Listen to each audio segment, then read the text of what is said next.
Salam kudus saudara-saudara terkasih. Saya akan membawakan satu topik pelajaran yaitu tentang sorga.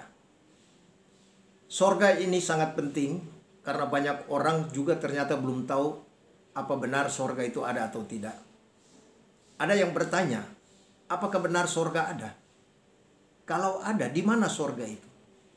Karena setahu mereka sorga ada di bawah telapak kaki ibu. Saudara-saudara yang Tuhan kasihi, bagi kita yang percaya, nama kita sudah terdaftar di sorga. Lukas pasal 10 ayat yang ke-20. Dan juga di dalam Filipi pasal 3 ayat yang ke-20 mengatakan, karena kewargaan kita ada di sorga, dan dari situ juga kita menantikan Tuhan Yesus Kristus sebagai juru selamat. Jadi jelas sorga itu ada. Lalu bagaimana konsep Alkitab tentang sorga?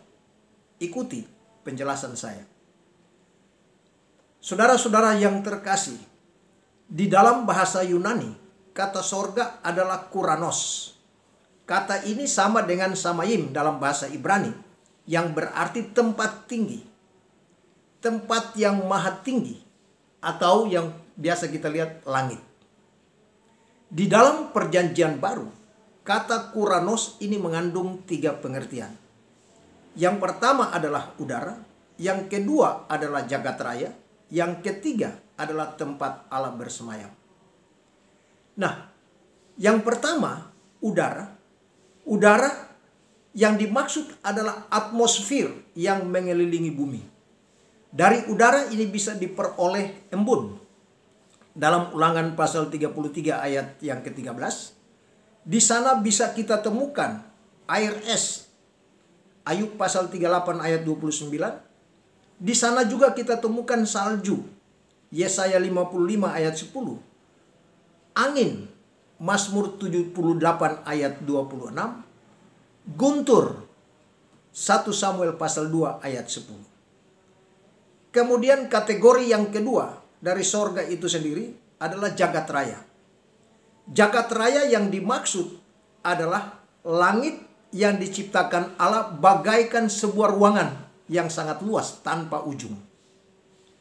Nah, ruangan yang luas ini bergantungan berbagai benda-benda, di antaranya ada matahari, ada bulan, dan juga ada bintang. Tertulis di dalam Mazmur 33 ayat 6 dan di dalam Kejadian pasal 1 ya, ayat 1 dan 14. Sedangkan yang ketiga, tingkatan sorga yang ketiga ialah tempat Allah bersemayam. Sorga yang merupakan tempat tinggal Allah yang kekal. Itu tertulis di dalam Matius 5 ayat 16, Matius 12 ayat 50, dan Wahyu pasal 11 ayat 13.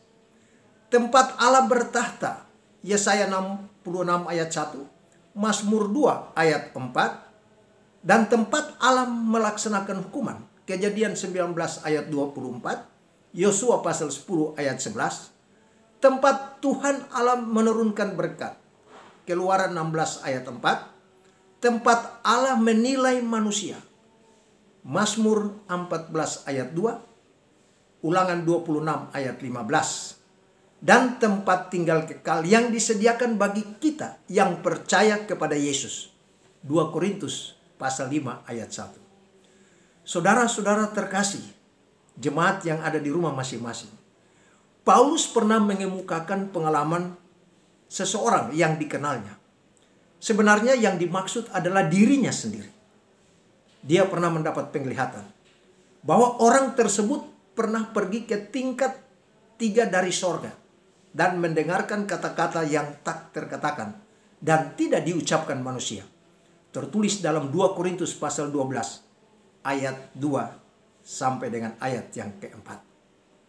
Demikian pelajaran tentang sorga ini. Semoga menjadi pengetahuan bagi jemaat, bagi kita sekalian, sebagai saluran, dan supaya kita juga bisa menjadi berkat bagi orang lain.